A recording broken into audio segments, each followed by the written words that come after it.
They made her scrub the floors in her wedding dress. They called her a beggar, a gold digger, and a mistake. For 3 years, Genevieve endured the Sterling family's cruelty, hiding her tears behind a smile, waiting for her husband, Preston, to finally stand up for her. He never did. But tonight, at the prestigious Diamond Gala in New York City, everything changes. The moment Beatrice Sterling raises her hand to slap Genevieve in front of the world's elite, she doesn't make contact. Instead, a hand of steel catches her wrist. The doors explode open, and the man everyone fears, the billionaire royal bodyguard, walks in and kneels to the maid. The Sterling dynasty is about to crumble, and you won't believe who Genevieve really is. The sound of fine china shattering against the marble floor echoed through the vast, cold kitchen of the Sterling estate in the Hamptons. "Look at what you've done!" Victoria Sterling screeched, her voice shrill enough to peel the paint off the walls.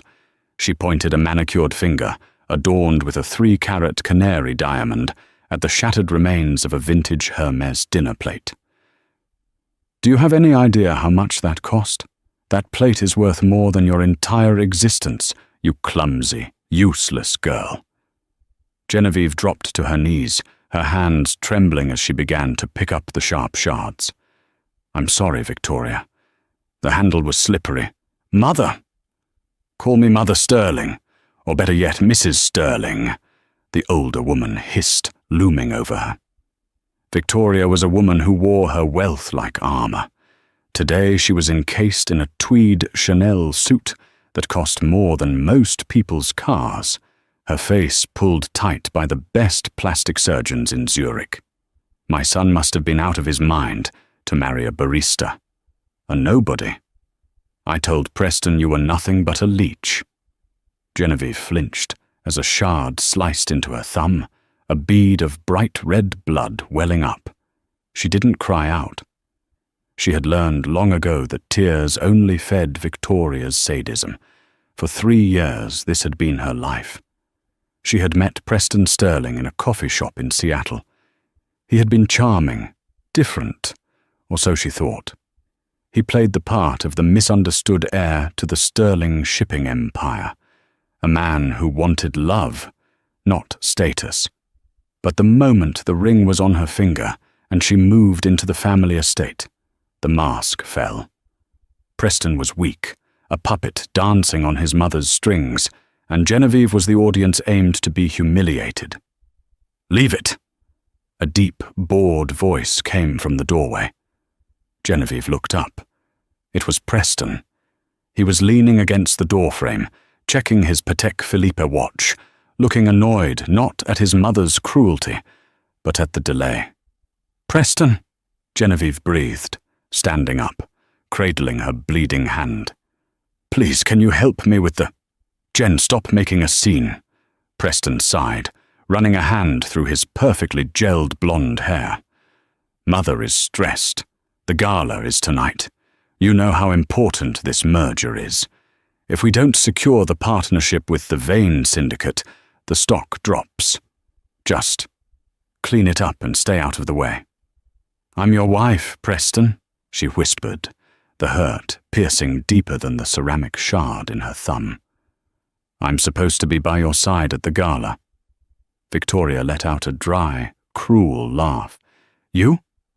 At the Metropolitan Museum of Art? Wearing what? That rags-to-wishes dress you bought at a department store?" She stepped closer, invading Genevieve's space. "No, you are coming, Genevieve, but not as a guest. The catering company is short-staffed. You'll be serving." Genevieve froze. "What?" "You heard me," Victoria sneered.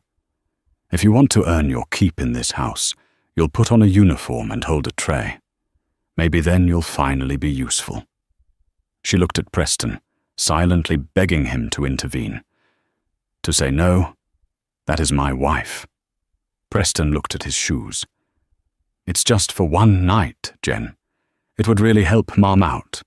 Besides, Tiffany will be there. It would look awkward if you were standing next to me when I need to. Network with her family. Tiffany St. Clair, the heiress to a real estate empire. The woman Victoria actually wanted Preston to marry. Genevieve felt something inside her chest crack. It wasn't her heart. That had broken long ago. It was the lock on a cage she had kept shut for 3 very long years. "Fine," Genevieve said, her voice dropping an octave, losing its tremor. She looked Preston dead in the eyes. "I will attend the gala, and I will do exactly what is expected of me." Victoria smirked, mistaking the resolve for submission. "Good. Make sure the champagne is chilled, and cover that scratch on your hand. Nobody wants blood in their caviar." As the Sterlings swept out of the kitchen to prepare for their helicopter ride to Manhattan, Genevieve stood alone in the silence.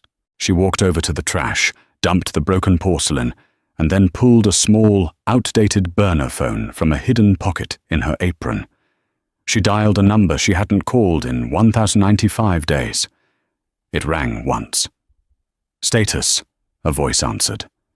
It wasn't a question. It was a command.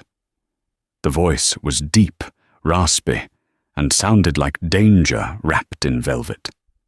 "Silas," Genevieve said, her voice shifting from the meek housewife to something regal, cold and commanding. "Code Black. The experiment is over. I'm at the Sterling estate." There was a pause on the other end, followed by the distinct sound of a gun slide being racked. "I'm 10 minutes out, Your Highness." The preparations for the Sterling Shipping Golden Anniversary Gala were the talk of New York City. The event was being held at the Pierre Hotel's Grand Ballroom. Victoria had changed the venue from the Met at the last minute to accommodate the specific security needs of a mystery guest, though she assumed it was just a high-ranking politician. In the servants' quarters of the hotel, Genevieve stared at the mirror. She was wearing the black skirt and white button-down shirt of the catering staff. Her hair was pulled back into a severe bun. She looked invisible. Just another member of the help. "Hey, new girl!" the catering manager barked, shoving a tray of Dom Perignon flutes into her hands. "Room 402 needs a pre-party top-up. Move it." Genevieve took the tray. Room 402 was the presidential suite, the Sterling's suite. She took the service elevator up, her heart beating a steady, war drum rhythm. When she entered the suite, the air smelled of expensive hairspray and aged scotch. Preston was standing by the window, adjusting his bow tie. Victoria was sitting on a velvet chaise, barking orders into her phone. And there, sitting on the arm of the sofa, sipping champagne, was Tiffany St. Clair.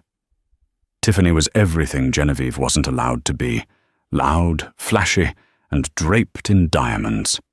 She wore a red Versace gown that was cut down to her navel. "Oh, look, the maid is here," Tiffany giggled, seeing Genevieve enter. She didn't recognize her. Why would she? To people like Tiffany, the help didn't have faces. "Put it there," Preston said, not even turning around. Genevieve walked forward and placed the tray on the coffee table. As she did, Victoria hung up the phone and looked at her. Her eyes widened, a wicked glint appearing. "Oh, look who it is," Victoria cooned. "Tiffany, darling, you know our little charity case, don't you? This is Genevieve." Tiffany choked on her drink. "Wait, this is the wife? The one you told me about?" She looked Genevieve up and down with grotesque amusement. "Oh, Preston, you are a saint. She really does look like a rescue dog." Preston finally turned around, his face flushing red. "Mum, don't start." "Why not?" Victoria stood up, walking over to Genevieve. She agreed to this. She knows her place. "In fact, Jen, be a dear and wipe Tiffany's shoe. I think a drop of champagne splashed on it." Genevieve stood straight, her spine a rod of iron. "No." The room went silent.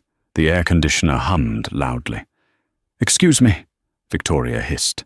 "I said no," Genevieve repeated calmly. I agreed to help with the event. I did not agree to be humiliated for your entertainment. Preston rushed forward, grabbing Genevieve's arm roughly. Don't you dare speak to my mother like that. You are living on our dime, Genevieve. You have nothing. You are nothing without the sterling name. Now apologize. Genevieve looked at his hand on her arm. Let go, Preston. Or what? Tiffany laughed. You'll go back to the coffee shop? Or, Genevieve said, her eyes turning into shards of ice, you will lose the hand. Preston laughed, a nervous, jerky sound. He squeezed tighter. You've gone crazy. Suddenly, Genevieve's phone, the burner, buzzed in her apron pocket. One vibration. He is here. I'm giving you one chance, Preston, Genevieve said softly. To be a man. To choose your wife over this circus. Preston looked at Tiffany, then at his mother, then back at the woman in the waiter's uniform. He sneered. I'm divorcing you, Genevieve. The papers are being drawn up tomorrow. I'm marrying Tiffany. This merger with her family will make us billionaires. You were just a placeholder. He shoved her back. She stumbled but didn't fall. Understood, Genevieve said. She didn't look sad. She looked relieved. Enjoy the gala, Preston. It will be a night to remember. She turned and walked out. Where are you going? Victoria screamed after her. You have tables to serve. I have a different appointment, Genevieve called back without turning around. She walked down the hallway, unbuttoning the cuffs of the cheap catering shirt. She reached the service elevator but didn't press the button for the lobby. She pressed the button for the penthouse, the floor above the Sterlings, the floor that had been bought out entirely by a shell company named Aegis International. The doors opened to the penthouse. Standing there, filling the hallway with sheer physical presence, was a man who looked like he had been carved out of granite. He wore a tuxedo that cost more than the Sterling's annual shipping insurance. He had a scar running through his left eyebrow and eyes that had seen wars start and end.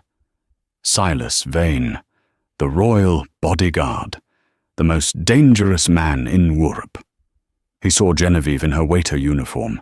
His jaw tightened, a muscle feathering in his cheek. Did they touch you? His voice was a low growl. It doesn't matter, Silas, she said, walking past him into the opulent suite where a team of stylists and security personnel waited. Is the dress ready? It is, Your Highness, Silas said, falling into step one pace behind her. And the dossier on the Sterling finances?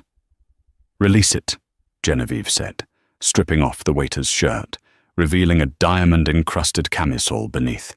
Release it all. I want their stock to hit zero by the time dessert is served.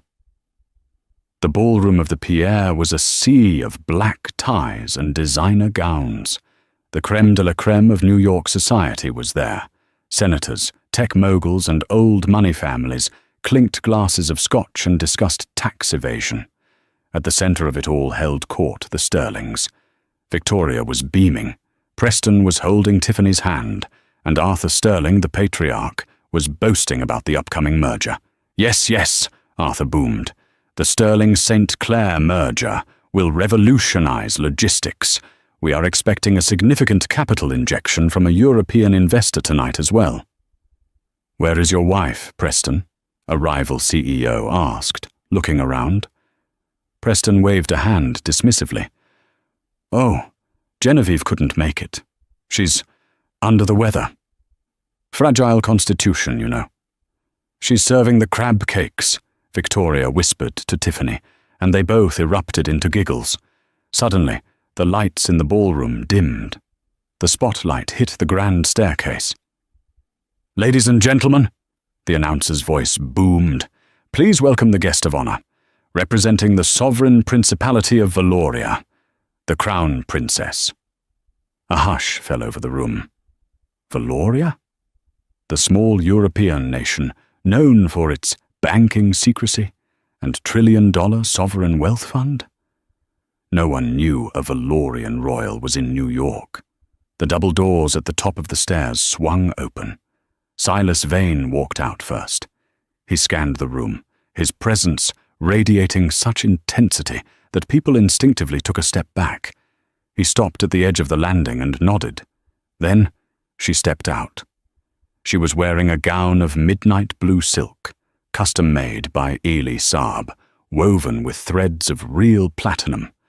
Around her neck sat the heart of Valoria, a sapphire necklace the size of a pigeon's egg, last seen in a museum in Paris. Her hair was no longer in a bun, but cascaded in waves down her back. She looked powerful. She looked terrifying. She looked familiar. Victoria Sterling dropped her champagne glass. It shattered, but no one noticed the sound. "Is that—" Preston squinted, his face draining of all color. "No, it can't be." Genevieve descended the stairs. She didn't walk, she glided. Every step was a statement. The crowd parted for her like the Red Sea. She walked straight toward the Sterling table. The silence was deafening. Silas followed her, his hand resting casually near the inside of his jacket. Genevieve stopped 3 feet from Preston. She towered over him in her heels. "Good evening, Preston," she said. Her voice was amplified by the acoustics of the silent room. "I believe you were looking for an investor."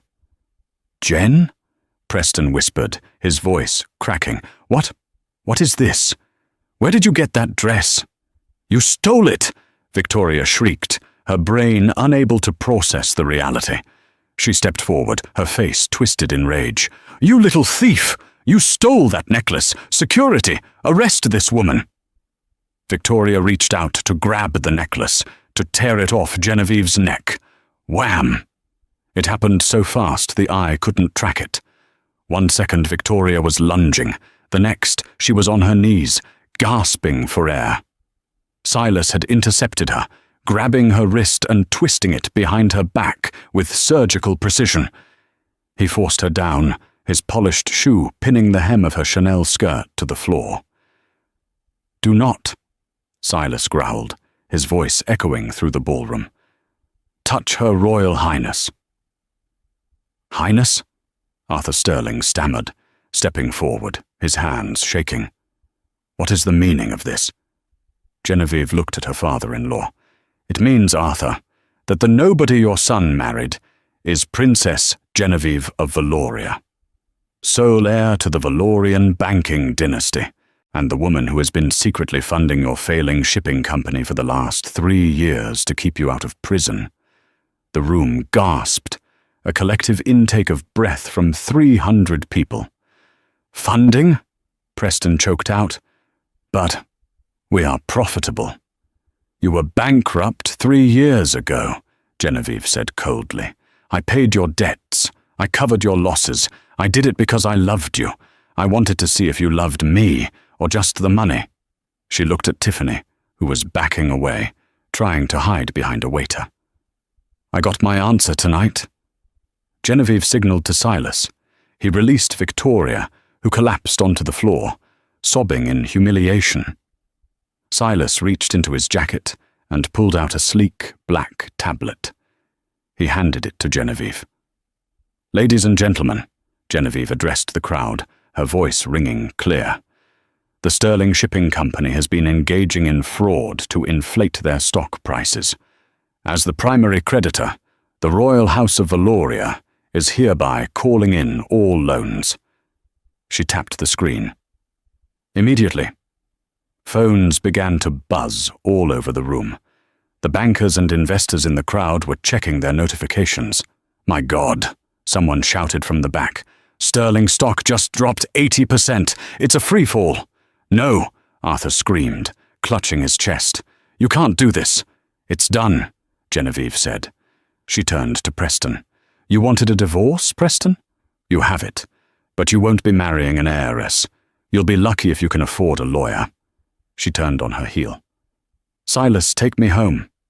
"Yes, ma'am," Silas said, shooting one last terrifying glare at Preston before turning to follow his queen.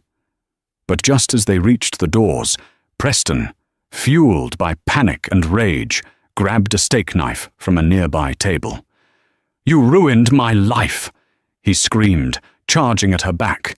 The scream that tore from Preston Sterling's throat was animalistic, a guttural roar born of 3 years of hidden resentment and the sudden, catastrophic collapse of his entire world.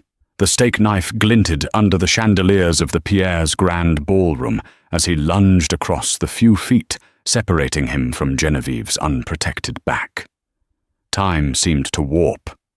Genevieve, sensing the shift in the air, began to turn, her sapphire eyes widening slightly. But she didn't need to move. Silas Vane had been waiting for this for 195 days. He didn't just step in front of her. He materialized.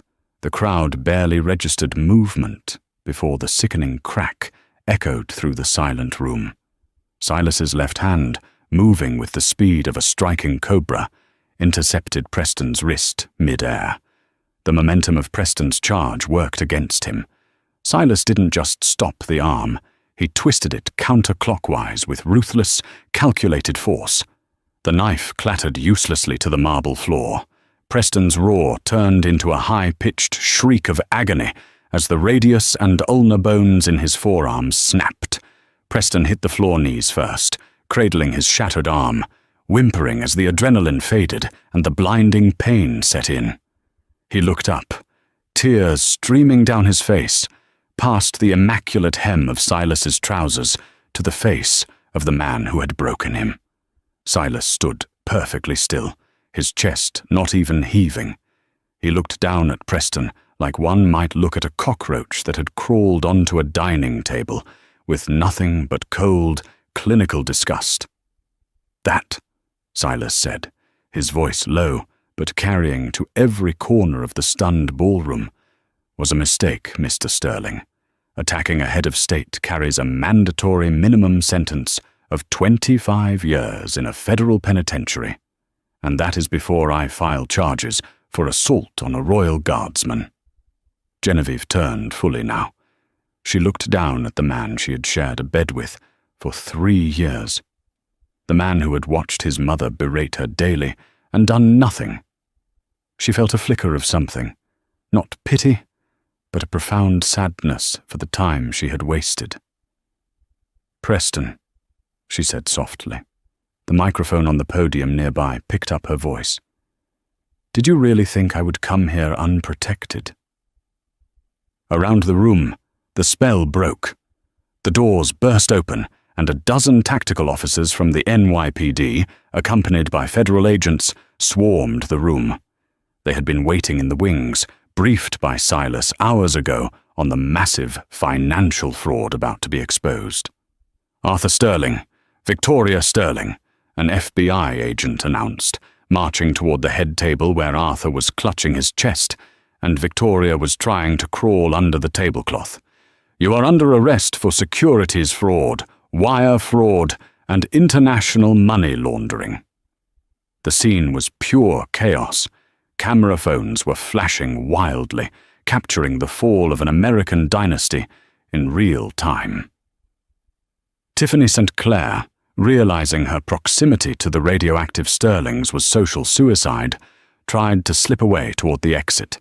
"Ms. St. Clair," Genevieve called out. Her voice stopped the heiress in her tracks. Tiffany turned, trembling, her fake tan looking suddenly sallow against her pale skin. I didn't know, Your Highness. I swear. They tricked me too." Genevieve smiled, a faint curve of her lips that didn't reach her eyes. "Nobody tricks you, Tiffany. You go where the money is. I suggest you call your father. The St. Clair real estate holdings are heavily leveraged with sterling bonds. By tomorrow morning, your family will be insolvent too." Tiffany let out a strangled sob and ran out the door, shoving past the entering paramedics who were headed for Preston. The paramedics loaded a sobbing Preston onto a stretcher, cuffing his good hand to the rail. As they wheeled him past Genevieve, he looked at her one last time. His eyes were full of terror, confusion, and a belated, desperate regret. "Jen," he whispered. "Why?" "Because, Preston," she said, her voice devoid of emotion. "You had a diamond in your hand, and you treated it like broken glass. Now you have nothing but the cuts." Silas offered Genevieve his arm. "Shall we, Mum? The air in here has become foul." Genevieve placed a hand on his forearm. "Yes, Silas. Take me home." They walked out through the center aisle, a queen and her knight, leaving the wreckage of the Sterling Empire burning behind them. 3 hours later, the adrenaline crashed. Genevieve sat in the back of the armored Maybach limousine as it sped toward a private airfield in New Jersey. The Valorian Royal Jet was waiting, engines already spooled up. She was still wearing the sapphire necklace, its weight heavy on her collarbone. She stared out the rain-streaked window at the blurring lights of the city that had been her prison for 3 years. Her hands, resting in her lap, began to shake. It started as a tremor in her fingers and quickly spread up her arms until her whole body was vibrating with nervous energy. She gasped, trying to pull air into her constricted lungs. A warm, calloused hand gently covered hers, stilling the tremors. "Breathe, Genevieve," Silas said. He wasn't looking at her. His eyes were scanning the perimeter mirrors, ever the bodyguard. But his touch was an anchor in the storm. He was the only person in the world allowed to call her by her first name without the title. Was I too cruel, Silas?" she whispered, her voice rough. Seeing him on the floor, crying, it didn't feel like victory. It felt like ashes. Silas squeezed her hand briefly before pulling away to adjust his earpiece. "Cruelty is inflicting pain without reason, Mom. What you delivered tonight was justice. Long overdue justice. They were parasites. You simply stopped letting them feed." "I waited so long," she confessed, leaning her head back against the leather seat. "Every day for 3 years I woke up hoping Preston would say, 'Enough, Mother.' Hoping he would buy me flowers instead of telling me I spent too much on groceries. Hoping he saw me." She closed her eyes, a single tear escaping. "My father was right. The old king always said that wealth blinds people to character. He made me promise, on his deathbed, that I wouldn't marry a royal sycophant, that I would go into the world anonymously and find someone who loved Genevieve the person, not Genevieve the princess." "A noble experiment," Silas murmured, his voice softening. He had sat by that same deathbed. He had made a promise, too, to protect her with his life while she carried out this insane plan. "It was a failed experiment," she said bitterly. "I found a weak man dominated by a greedy mother, and I let them treat the future Queen of Valoria like a scullery maid because I was too stubborn to admit my father was wrong." "You proved them wrong tonight," Silas said. The car turned onto the tarmac, the whine of jet engines growing louder. "You didn't break, Genevieve. You endured. You gathered intelligence. And when the time was right, you executed a tactical takedown that would make a seasoned general jealous. Your father would have been incredibly proud of the strength you showed tonight." The car stopped by the jet stairs. Silas got out first, scanning the dark airfield before opening her door. "What happens to him now?" she asked, taking his hand to step out into the cold night air. "Preston is currently in surgery to have plates and screws put into his arm," Silas reported factually. "Once he wakes up, he will be formally charged by federal prosecutors. The evidence you compiled, the duplicate books you photographed while cleaning Victoria's office, the recorded conversations of Arthur admitting to bribery, it's ironclad. The Sterlings will die in prison." Genevieve nodded. It was over. The chapter was closed. "Good," she said, walking up the stairs to the jet. Let's go home, Silas. I have a country to run. But as the jet took off, climbing high above the drama of New York, Genevieve didn't feel the relief she expected. She felt an emptiness. She had spent 3 years defined by her struggle against the Sterlings. Who was she now that they were gone? And she couldn't shake the feeling that Silas was holding something back. He had been too tense in the car, his eyes too vigilant even for him. "Silas," she said, turning her seat to face him across the cabin aisle. He was reviewing data on a secure tablet. "Tell me." He didn't look up immediately. "Tell you what, Mom. Don't lie to me. I know that look. It's your threat assessment look. The Sterlings are finished. Preston is handcuffed to a hospital bed. Why are you still wound so tight you could snap steel?" Silas finally looked up. His slate-grey eyes were grim. He tapped the tablet, sliding it across the aisle to her. "Because, Genevieve, the Sterlings were idiots. Greedy, incompetent idiots. There is no way they pulled off an international money-laundering scheme of this magnitude by themselves. They didn't have the brains or the connections." Genevieve looked at the tablet.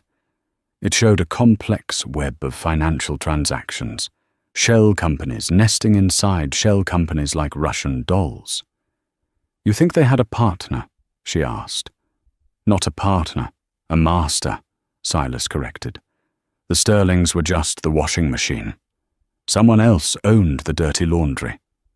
When you bankrupted the Sterlings tonight, you didn't just destroy their family fortune, you vaporized about $400 million belonging to someone else. Someone very dangerous." Genevieve felt a chill that had nothing to do with the cabin altitude. "Who?" Silas pointed to a logo that appeared repeatedly in the deepest layers of the financial web, a stylized V intertwined with a serpent. "The Vane Syndicate," Silas said, his voice dropping to a dangerous register. "An Eastern European organized crime conglomerate dealing in arms trafficking, human smuggling, and high-stakes financial terrorism. They don't get sued, Genevieve. They don't get arrested. They eliminate problems." Genevieve stared at him. "Vane? Like your name?" Silas looked away, his jaw tightening so hard she thought a tooth might crack. For the first time since she had known him, the invincible bodyguard looked vulnerable, haunted. "I need to tell you the truth about where I came from, Genevieve. Before I was your guard. Because the past I ran away from just caught up to us." The Valorian royal palace sat atop a cliff overlooking the Mediterranean, a fortress of white stone and centuries of history. It was supposed to be the safest place on earth for Genevieve.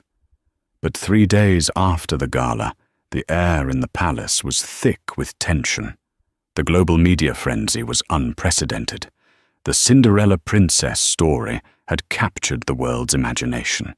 Memes of Victoria Sterling being pinned to the floor by Silas were trending worldwide. Team Genevieve was the #1 hashtag across all platforms, but inside the palace walls there was no celebration. Genevieve sat in her private study, formerly her father's. The desk was covered with intelligence reports. She wasn't wearing ball gowns now. She was in a severe black business suit, her hair pulled back tight. She looked every inch the reigning monarch she was about to become. Silas stood by the window, looking out at the azure sea. He hadn't slept in 72 hours. "My real name is Silas Volk," he said, continuing the conversation they had started on the jet. "My father is Dmitri Volk, the head of the Vane Syndicate." Genevieve didn't interrupt. She just listened, processing the impossible information. "I grew up in that world," Silas continued, his voice monotone, detaching himself from the memories. "I was trained from the age of 5 to handle weapons, to track targets, to understand the logistics of illicit trade.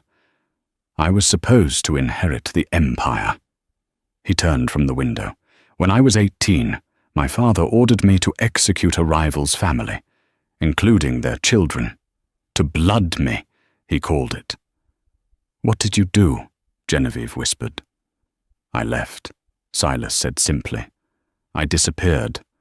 I used the skills they taught me to evade them. I changed my name, joined the French Foreign Legion, then private security contractors. Eventually, your father's head of security recruited me. He needed someone outside the system, someone with a specific skill set. Does my father know? He knew everything. It's why he hired me. He knew that the only person who could protect you from the wolves of the world was someone raised by them. Genevieve stood up and walked over to him. She reached out, hesitating for a moment, before placing a hand on his arm. It was rock hard with tension. You are nothing like them, Silas. You are the most honorable man I know. Silas laughed darkly. Honor is a luxury, Genevieve. Right now, my bloodline is a liability to you. My father knows who I am. He saw the gala footage. He knows his wayward son is the royal bodyguard to the woman who just cost him $400 million. What will he do? As if on cue, the heavy oak door to the study burst open. The captain of the palace guard rushed in, his face pale. Your Highness, forgive the intrusion. We have a situation at the perimeter. Speak, Genevieve commanded. A delivery truck approaching the north gate. Routine scan.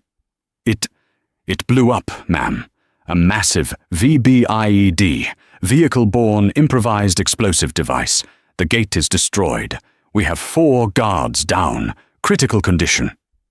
Silas was already moving to the weapons cabinet, hidden in the wall paneling. He pulled out a tactical vest and an assault rifle, tossing a smaller handgun to Genevieve. It's starting, Silas said calmly, checking the magazine of the rifle. That bomb wasn't meant to breach the palace. It was a knock on the door, a message. From Dmitri? Genevieve asked, checking the safety on the handgun as Silas had taught her. Yes.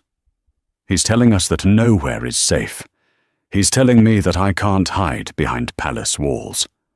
Silas walked over to her, towering over her. His eyes were fierce, blazing with a protective intensity that took her breath away.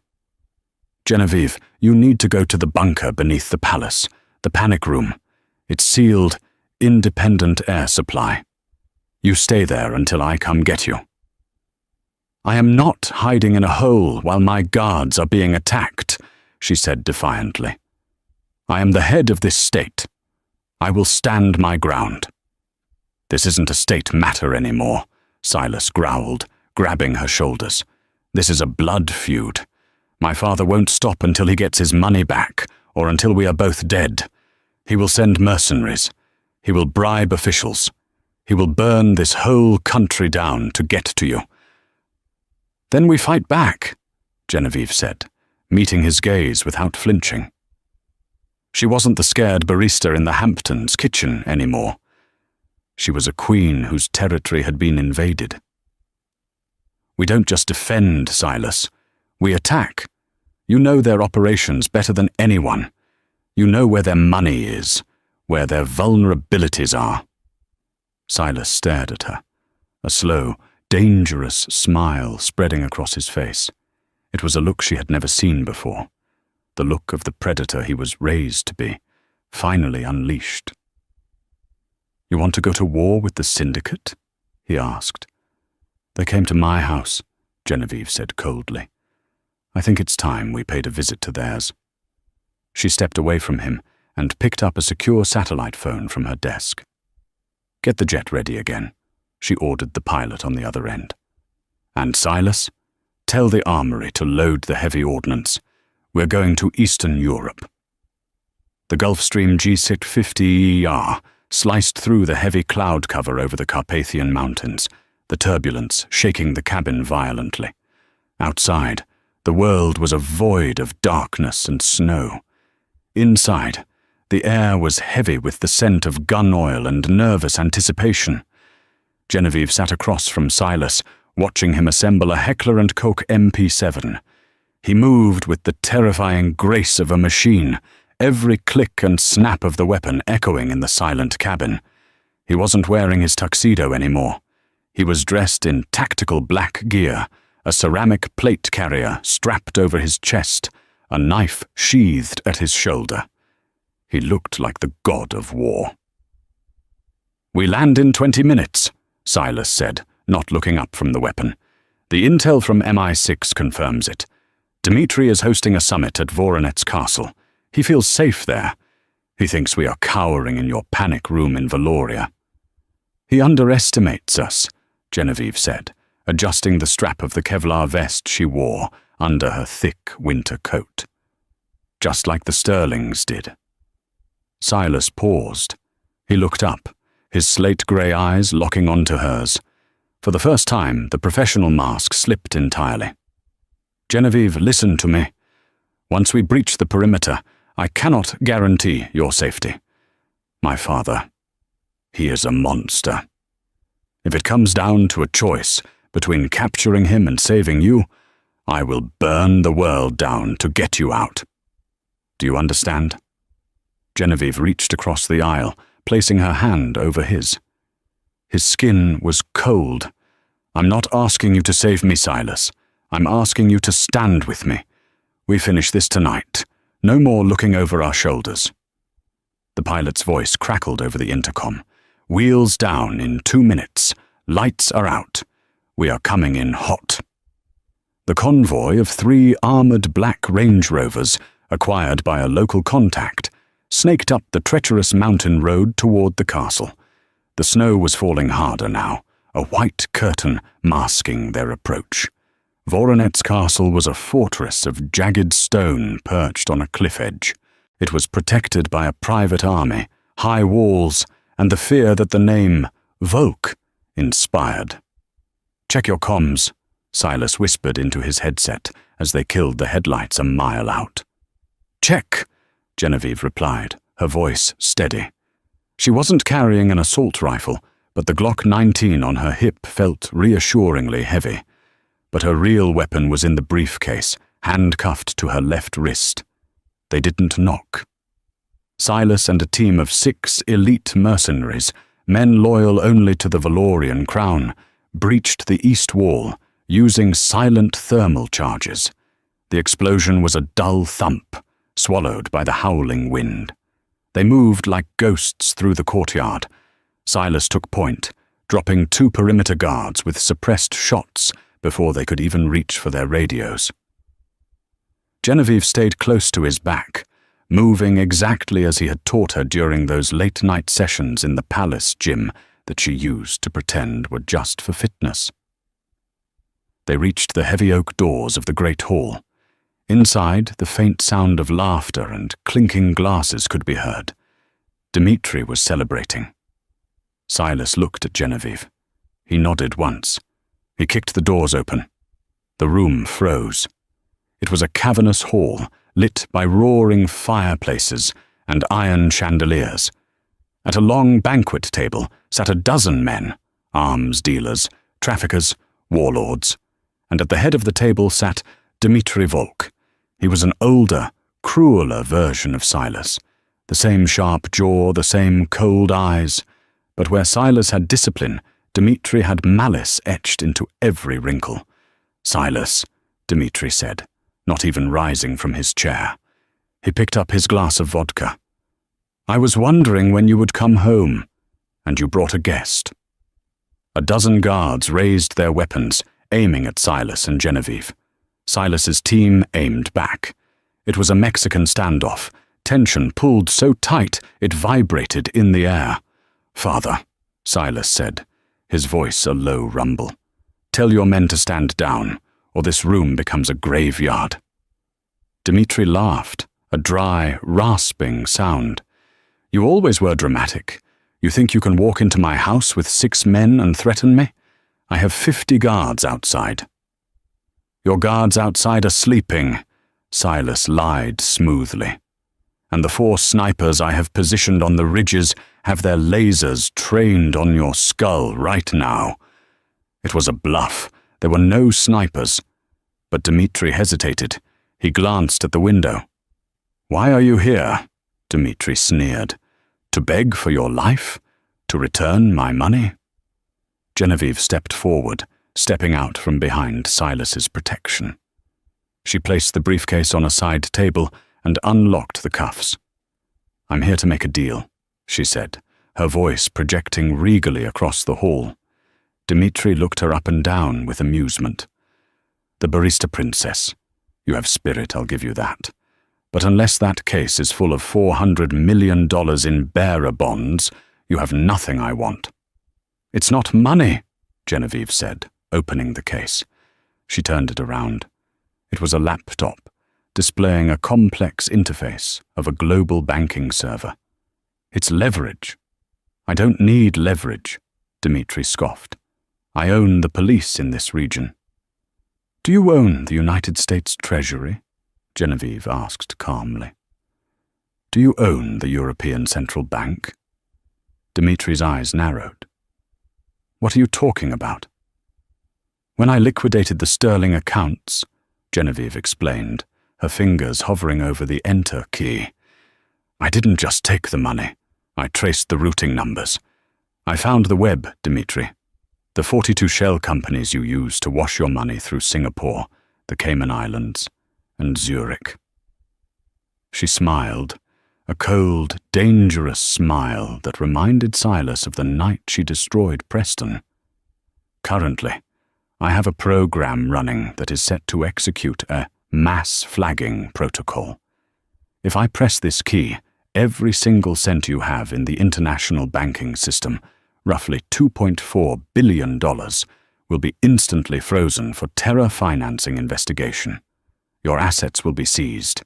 Your empire will be bankrupt in 10 seconds.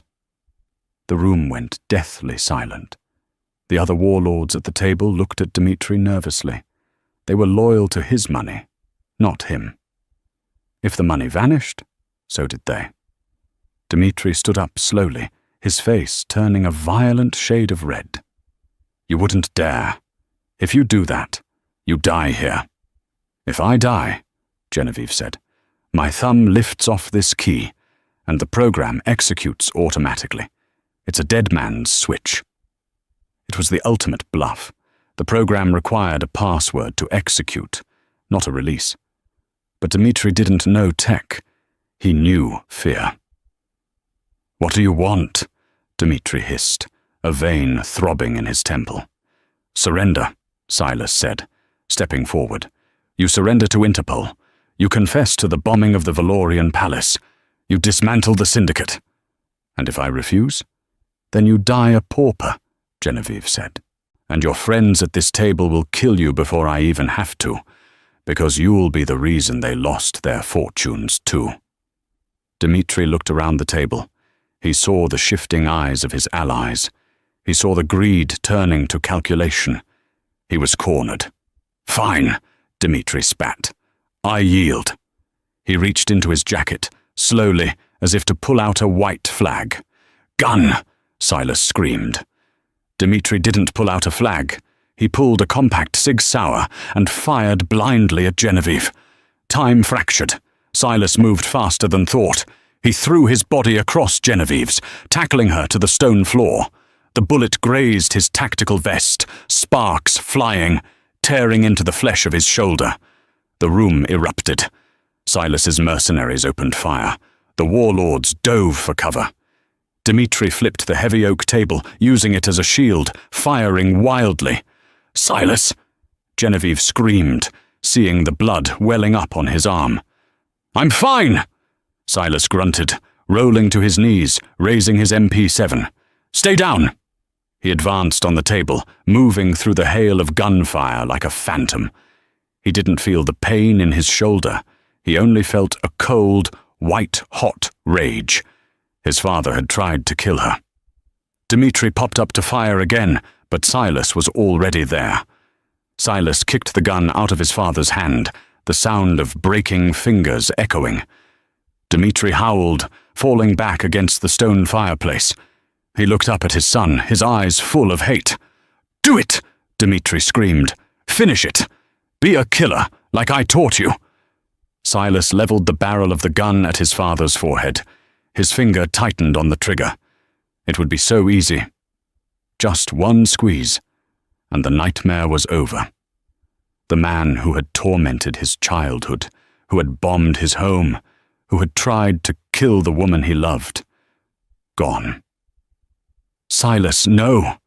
Genevieve's voice cut through the ringing in his ears. She was standing behind him, unharmed. She didn't look scared. She looked commanding. "Don't do it for him," she said firmly. "And don't do it for me. Do it for yourself. If you kill him in cold blood, you are a Volk. If you let him rot in a cell, you are a Vane. You are the man I trust." Silas stared at his father. He saw the fear in the old man's eyes, not fear of death, but fear of irrelevance. Silas exhaled. He lowered the gun. "You're not worth the bullet," Silas whispered.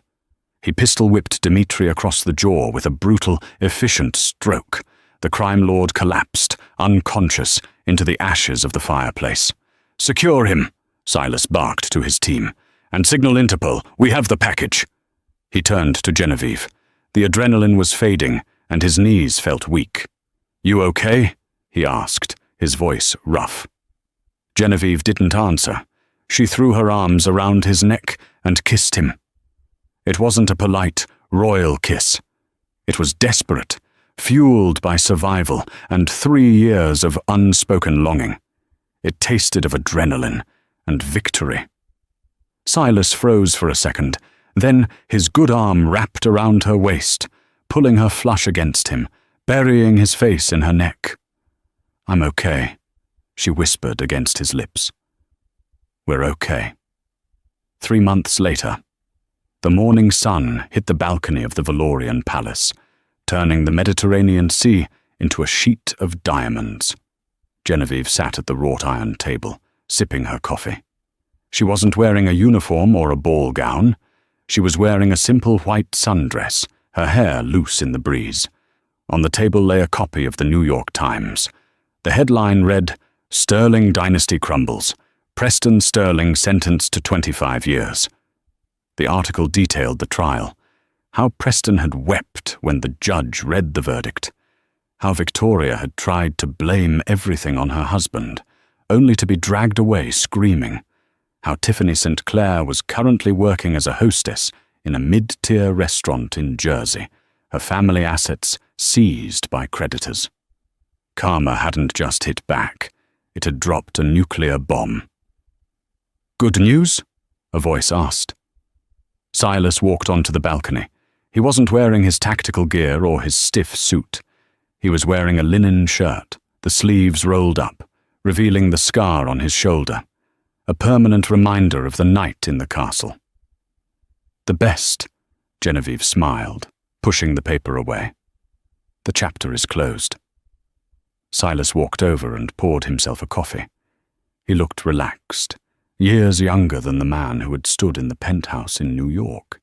"The council is asking about the security protocols for the upcoming coronation," Silas said, leaning against the railing.